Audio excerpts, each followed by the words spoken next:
ወደ ምስራቅ ተመልከቱም። ፀሐይ መውጫም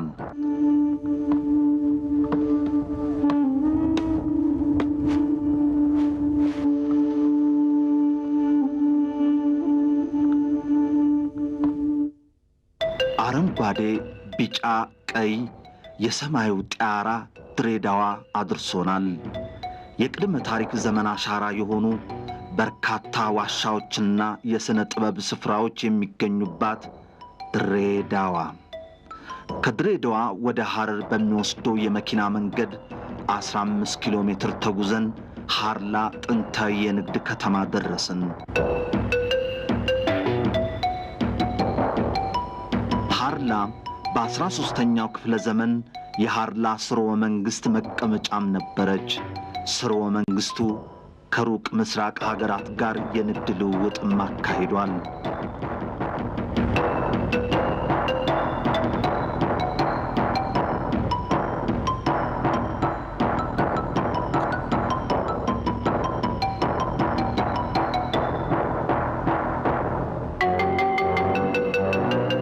በሐርላ በአርኪኦሎጂስቶች ጥናት ያልተደረገባቸው ወይንም ጥናቱ ተጀምሮ ያልተጠናቀቀባቸው 10 ቀበሌዎች ናቸው።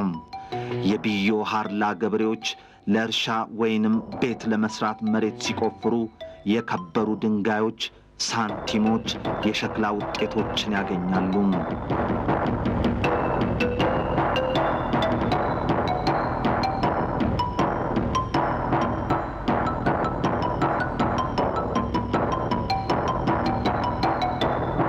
ሐርላዎች የሰሜን የደቡብ አቅጣጫዎችን ለማወቅ የቀኝ እግር ዳናን ይጠቀሙም ነበር።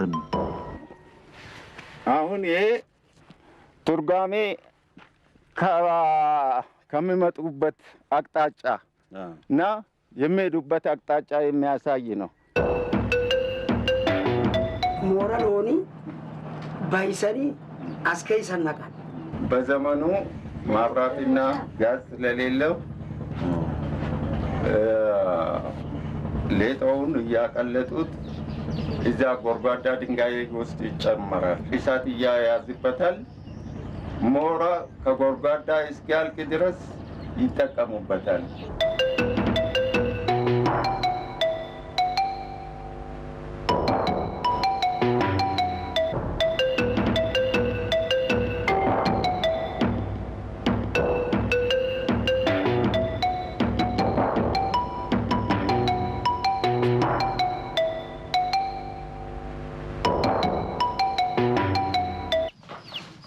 ከ700 ዓመታት በፊት ከ13ኛው እስከ 16ኛው ምዕተ ዓመት ድረስ ሐርላ ጥንታዊ የንግድ ከተማ ነበረች። የሐርላ ጥንት ነጋዴዎች ከዚህ ከመንደራቸው በመነሳት በዘይላ ወደብ አድርገው አረቢያን ፔንሱላ ቻይና ድረስ ይነግዱ እንደነበረ ጥንታዊ የታሪክ መረጃዎች ይጠቁማሉ። የሐርላ ሕዝብ ምናልባትም በውስጣቸው በተፈጠረ ሽኩቻ፣ በበሽታ፣ በጦርነት ወይንም ደግሞ በፈንታሌ አዋሽ አካባቢ በተፈጠረ እሳተ ገሞራ ሳይጠፉ አልቀረም የሚል ግምትም ይሰጣል።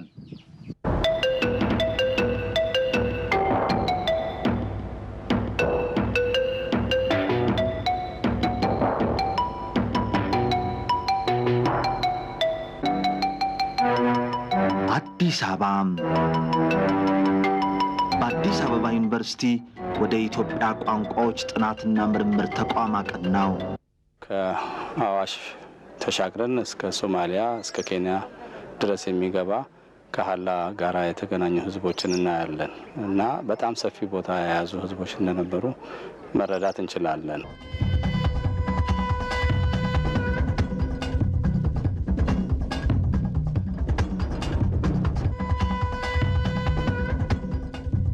የዓለም ዓይንና ጆሮ አፍሪካ ላይ ሆኗል። በአፍሪካ የአርኪኦሎጂስቶች ቁፋሮ የቅርስና ቅሪተ አካል ፍለጋ አዳዲስ ውጤቶችን እያስመዘገቡ ናቸው። የሐርላውን ሁኔታም ስናይ ቅኝት ጥናቶች እንደሚያሳዩን ከዚህ በፊት በ1960ዎቹ የታተመች ትንሽ ጽሑፍ አለች በማዳም ሽናይደር ማድሌን ሽናይደር የድንጋይ የመቃብር ድንጋይ ጽሁፍ አናሊሲስ ነው ቅኝት ነው። እዛ ላይ የምናየው ወደ 10ኛው ክፍለ ዘመን አካባቢ የተጻፈ ድንጋይ ጽሁፍ አለን ማለት ነው።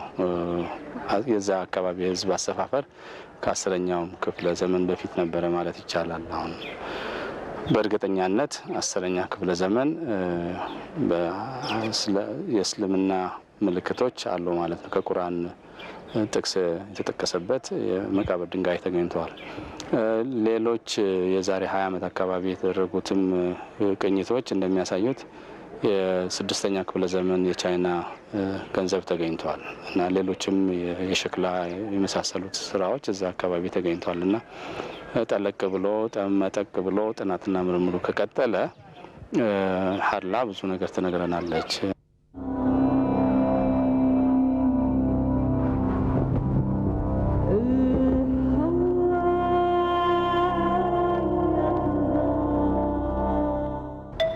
የሀርላ መንደር የሀርላ ህዝብ ማንነትን ለመረዳት በባህልና ቱሪዝም ሚኒስቴር የቅርስ ጥናትና ጥበቃ ባለስልጣን ቢሮም ተገኘው።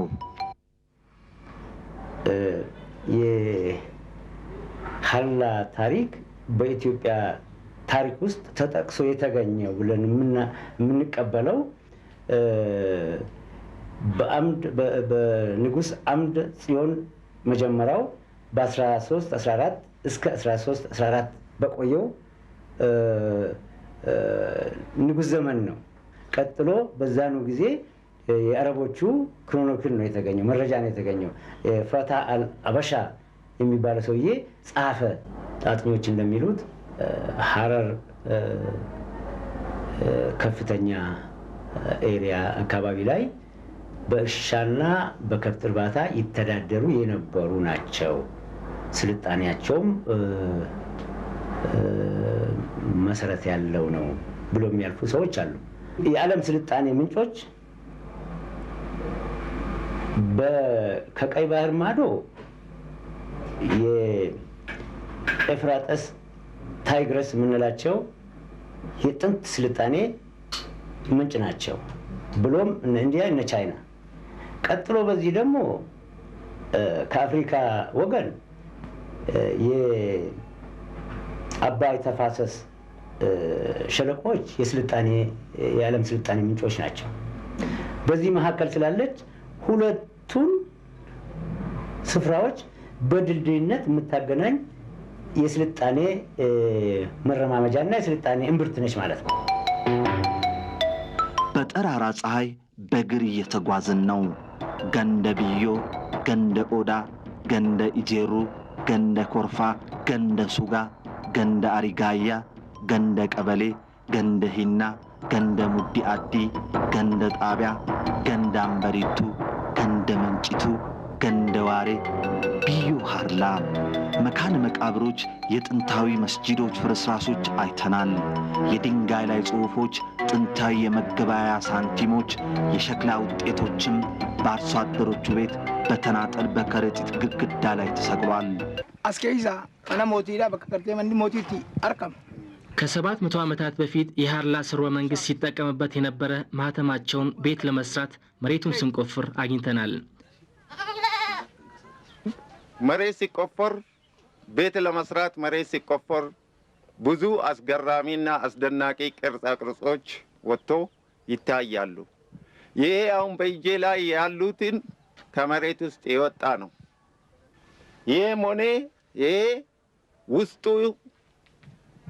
አስገራሚ ነገር ወይንም ብር ወይንም ነሐስ ወይንም ወርቅ የመሳሰሉት ነገር አብሮ ተቀብሮ ይገኛሉ።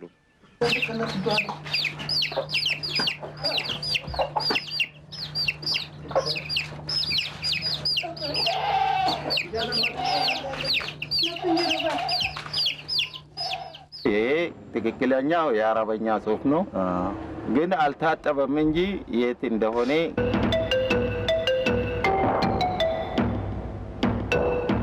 ይሄ የጥንቱ የሀርላ ቀን መቁጠሪያ ነው አይደለም በሚልም እየተከራከሩ ነው። የቀን መቁጠሪያ ሳይሆን የአንገትና ጆሮ ጌጣጌጥ ቅርጽ ማውጫ የሚል ድምዳሜ የሚያዙም በልዩነት ተሰልፈዋል።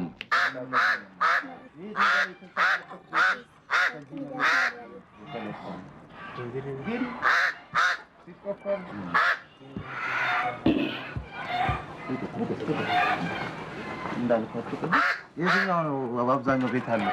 ቤት ያለው በዚህም አለ፣ በዛም አለ፣ በላይ በኩል በስተጀርባም አለ። አሁን እንግዲህ ቤት ለመስራት በምንቆጥርበት ጊዜ የተለያዩ ቅርጻ ቅርጾች እንደ ቦታው ይለያያል። ቅርጻ ቅርጾች ድንቅ የብር አይነት፣ የነሐስ አይነት፣ የእንስራ አይነት ብዙ አይነት አለ። እንደውም ቢታዩት የሀርላ ቅርጻ ቅርጽ በጣም ያስገርማል። ከሀርላ ገበሬ ጎጆ ጥሬ ቆርጥመው የግመል ወተት ጠጥተው ያደሩ ጣሊያናዊ ለክፉም ለደጉም ብለው አድራሻቸውን አስቀምጠዋል። ለፕሮፌሰር ዶሚኒክ ፓታሲኒ አጭር የኢሜል መልእክትም ሰደድኩላቸው። ጣሊያን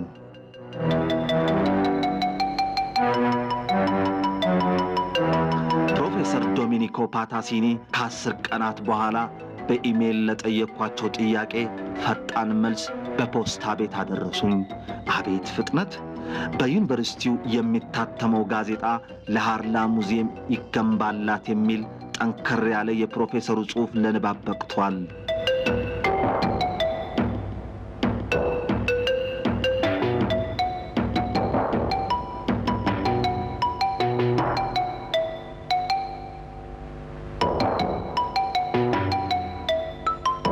ተመልካቾች ፕሮፌሰር ዶሚኒክ ፓታሲኒን ለማመስገን ይፍቀዱልኝ።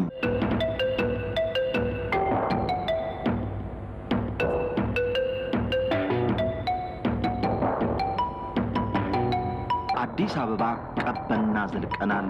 የፈረንሳይ የኢትዮጵያ ጥናት ማዕከል። What are the background information about Harla? Well, actually, this site of Harla, which is situated just a few kilometers from Diridawa, ሃርላን ከድሬዳዋ ከተማ 15 ኪሎ ሜትር ተጉዘን እናገኛታለን። በሃርላ 3 የፈራረሱ ጥንታዊ መስጂዶች፣ የአረቦች የመገበያያ ሳንቲሞች፣ የድንጋይ ላይ ጽሑፎችን እናገኛለን። ከ13ኛው እስከ 16ኛው የነበሩ መረጃዎች ናቸው።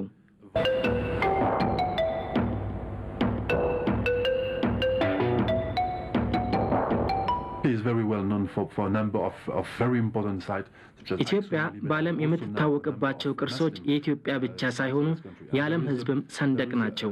የኢትዮጵያ ቅርሶች አክሱም፣ ላሊበላ እንዲሁም የሙስሊም ሃይማኖታዊ ስፍራዎች ብቻ አይደሉም። ኢትዮጵያ ተጨማሪ በቱሪዝም ለመጠቀም የሚያስችላት ሀብት ጥቁር አፍሯ ውስጥ ተቀብሯል። በአርኪኦሎጂስቶች ቁፋሮ ግኝት ታሪካዊ ቅርሶቿን አውጥቶ በሙዚየም በማስቀመጥ ለዓለም ሕዝብ ማስተዋወቅ ይኖርባታል።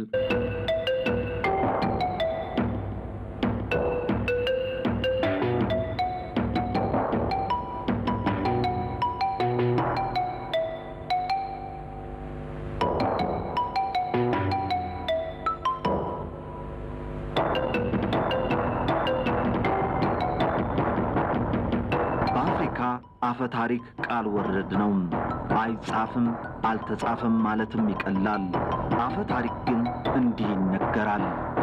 ሁለት ቤተሰቦች በጥጋብ ነብዘው ወተትን እንደ ወንዝ እንጀራን እንደ ምንጣፍ እናደርጋለን በሚል ፈጣሪ ተቆጣና የዛሬው ምትሃራ ተፈጠረ የሚለው አፈ ታሪክ አለ።